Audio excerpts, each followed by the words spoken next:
yeah, so I'll do exactly what the title says. I'll give you first impressions of the instrument, which we've had for a couple of months in our lab now. Yeah, so as you know, as most of you know, we work with a number of mass spec vendors. So we've worked a lot with RUCA over the last years, and then now a lot with Thermo, and we do that, and now the SCIEX is a new kid on the block.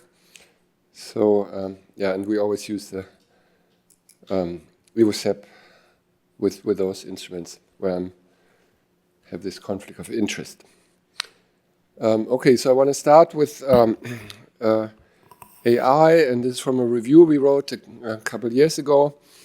So you all know that AI is coming into our aspects of our lives, and it's certainly also come into the proteomics world in a big way. And what this slide shows you that all the steps of the bottom-up workflow, it can predict what the peptide should have done, and then we can check whether it has done that, and that makes the whole process much better and deeper and so on. And also the slide shows the many papers from many groups that have been breakthroughs on that journey. And that's ongoing. And we contribute to this with the open source effort. So it's built on Python and high performance computing on top of Python. And then these different packages are things we've made available to the community, and we urge people to contribute to it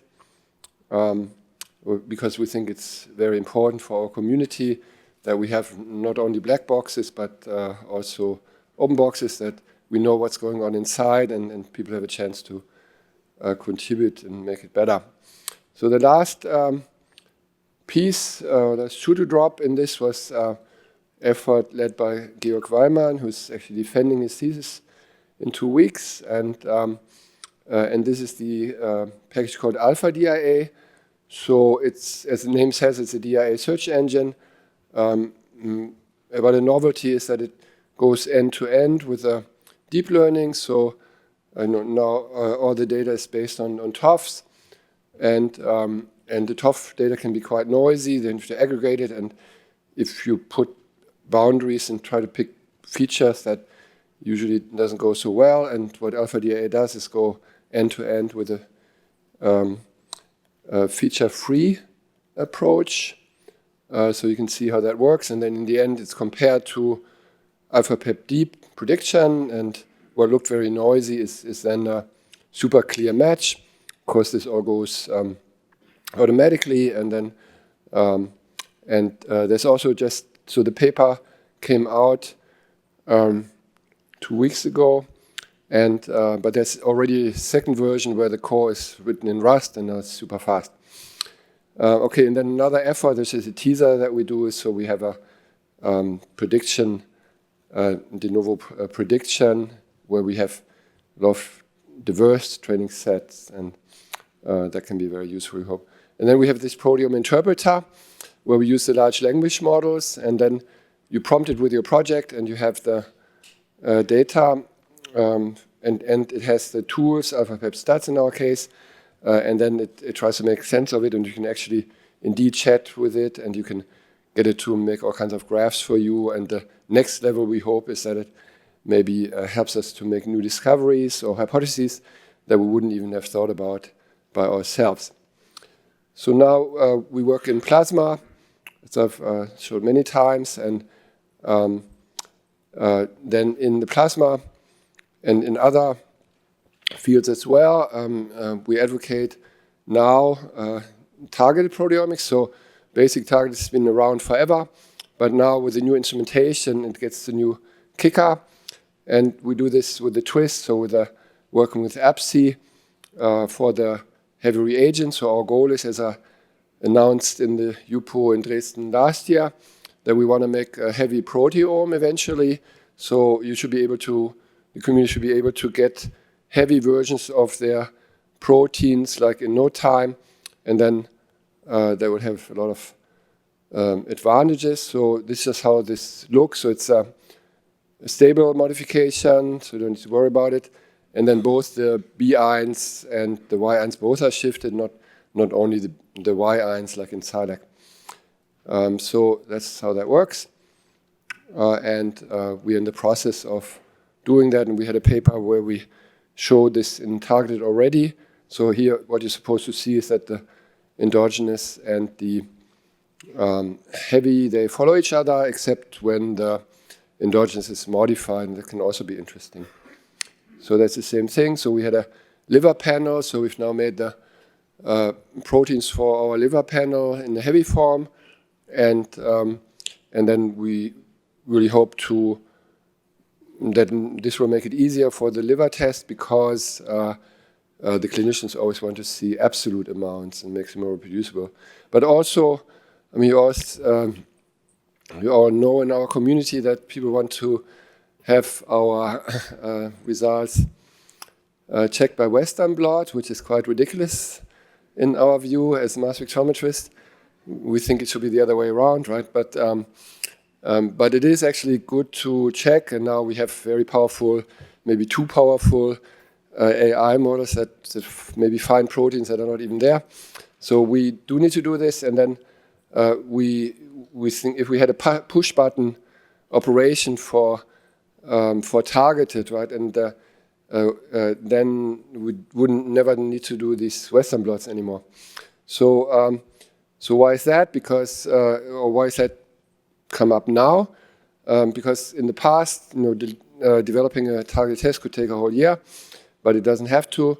So basically, now you can predict the retention times and everything. And if you just target and compare to narrow window DIA, you get 5 or theoretically even 100% the signal. And what was borderline before should now be black and white, as I'm showing you here. And then now this is also where the SCIEX ZenoTOF 8600 comes in. So basically, it's the same architecture that you may know from before. The two crucial parts are up front, so they've taken the much brighter source from the triple quadrupole. So that's a very battle-tested source that is actually, so that gets you 10 times more ions in. So everything you could do before borderline, you can now do 10 times better in terms of ion signal. And then it has a very good detector also, so they can actually deal with the ions. So then we tried this out. So this all work from Tim, who's sitting here. And we used the PS kit with isotopes. So that's very good to try something like this. So that just shows the peptides with the isotope forms.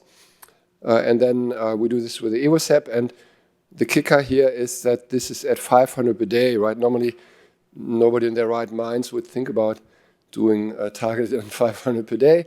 But you'll see that's actually not only very possible, but it's super, super sensitive. So this is exactly because what I said, you're blowing 10 times more ions in, and you have not a triple quadrupole, but a high resolution. And the detector also very good. So you get very good linear dynamic range, and it makes it really black and white. And then this is the EvoSep.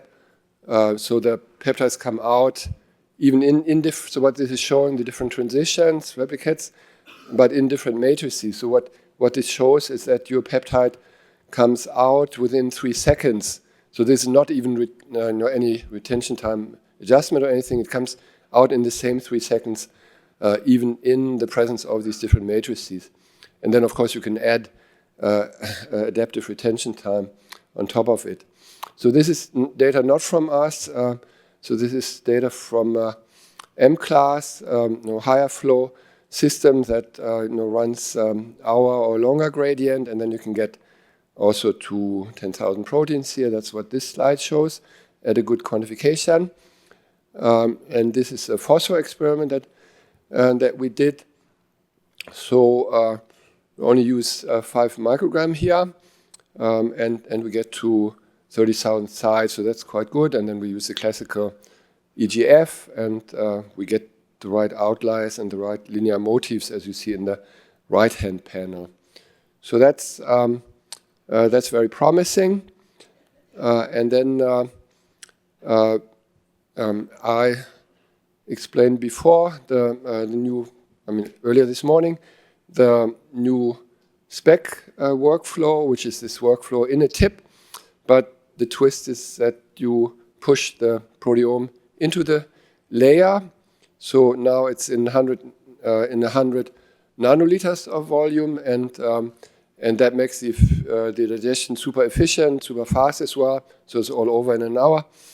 And this has many repercussions. So I teased, at least in my talk this morning, that it allows us to do the phosphoproteome in the spatial context and 100 times more sensitivity. And here I'm showing you Tim's data that this also works for glyco. So anything that has a binder, it works, and you can get good glyco signatures from very small amount. And the reason I'm showing that is because the other superpower of the instrument is that it's very good at EAD. So that's been the case on the previous model as well. But again, we have 10 times more ions to work with. So you're seeing here, and you will hear that from the next speaker and in more detail, that we get the complementary fragmentation, and then we can also do both together, and that works very well.